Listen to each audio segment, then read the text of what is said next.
Perlukah Indonesia memiliki kapal induk? Keberadaan kapal induk sering dikaitkan dengan kekuatan militer sebuah negara.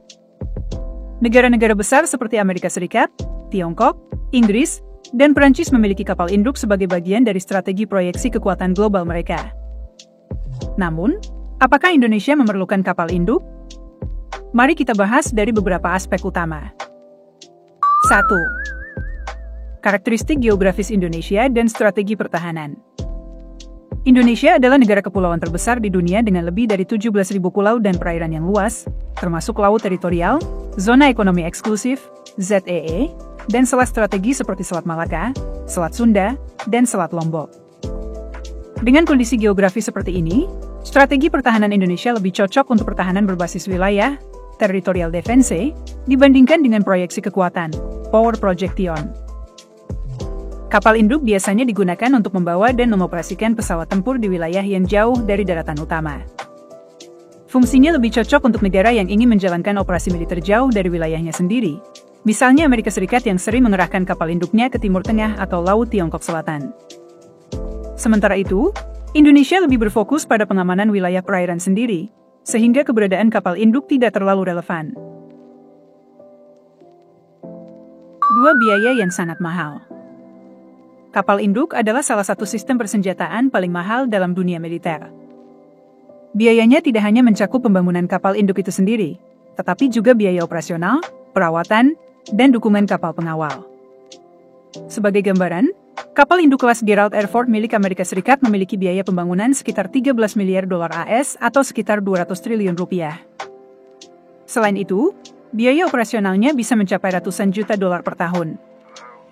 Indonesia harus mempertimbangkan apakah anggaran sebesar itu lebih baik dialokasikan untuk modernisasi alat utama sistem senjata, alutsista, yang lebih relevan, seperti pengadaan kapal selam modern untuk meningkatkan kekuatan bawah laut, peningkatan jumlah dan kualitas kapal perang, fregat, korvet, dan kapal patroli cepat untuk menjaga perairan ZEE, penguatan sistem pertahanan udara dan rudal anti kapal untuk menangkal ancaman dari laut, peningkatan armada pesawat tempur berbasis darat yang bisa beroperasi dari pangkalan udara di berbagai pulau strategis. 3. Tantangan logistik dan infrastruktur. Kapal induk tidak bisa beroperasi sendiri. Untuk bisa efektif, kapal induk membutuhkan kapal pengawal seperti destroyer, fregat, dan kapal selam sebagai perlindungan dari serangan musuh. Sistem logistik yang besar, termasuk kapal tanker untuk pengisian bahan bakar dan kapal amunisi. Pelabuhan dengan fasilitas khusus untuk perawatan dan pemeliharaan kapal induk. Saat ini, Indonesia masih memiliki keterbatasan dalam hal infrastruktur galangan kapal dan pelabuhan yang bisa menangani kapal induk. Biaya tambahan untuk membangun infrastruktur ini akan semakin membebani anggaran pertahanan. 4. Alternatif yang lebih efektif. Daripada menginvestasikan dana besar untuk kapal induk, Indonesia lebih baik fokus pada alutsista yang lebih sesuai dengan kebutuhan pertahanannya. Beberapa alternatif yang lebih efektif antara lain: kapal selam modern. Kapal selam memiliki keunggulan dalam hal siluman, stealth, dan daya hancur yang tinggi. Sebuah kapal selam yang dilengkapi dengan rudal anti kapal dapat menjadi ancaman besar bagi armada musuh tanpa perlu keberadaan kapal induk. Kapal perang frigat dan korvet. Frigat dan korvet dengan persenjataan rudal anti kapal, anti udara, dan anti kapal selam bisa memberikan perlindungan yang lebih fleksibel dan efisien dibandingkan kapal induk. Sistem rudal anti kapal dan pertahanan udara. Pengadaan rudal anti kapal berbasis darat dan udara bisa menjadi solusi pertahanan yang lebih hemat biaya dan efektif. Misalnya, rudal BrahMos atau Harpoon yang ditempatkan di pulau-pulau strategis dapat menghadang kapal musuh tanpa perlu kapal induk. Pangkalan udara dan pesawat tempur.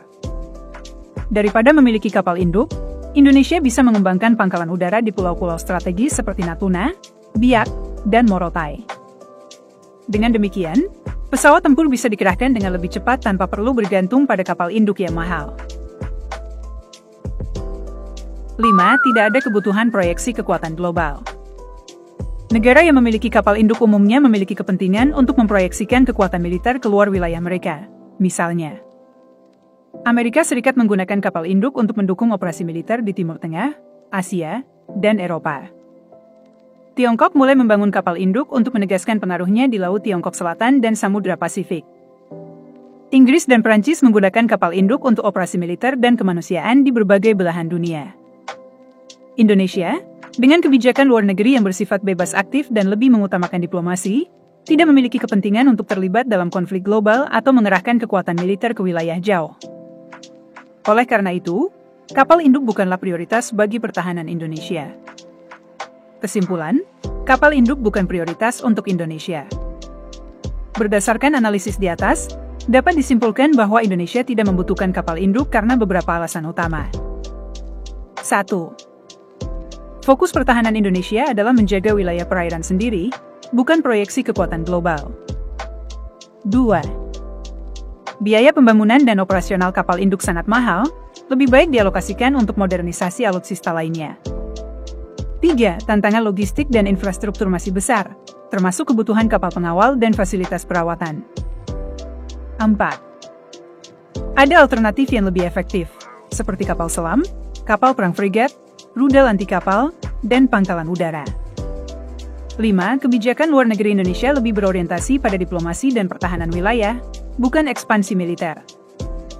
Daripada membangun kapal induk, Indonesia sebaiknya fokus pada memperkuat pertahanan maritim dan udara, membangun pangkalan strategis di pulau-pulau utama, serta mengembangkan teknologi pertahanan yang lebih modern dan efisien.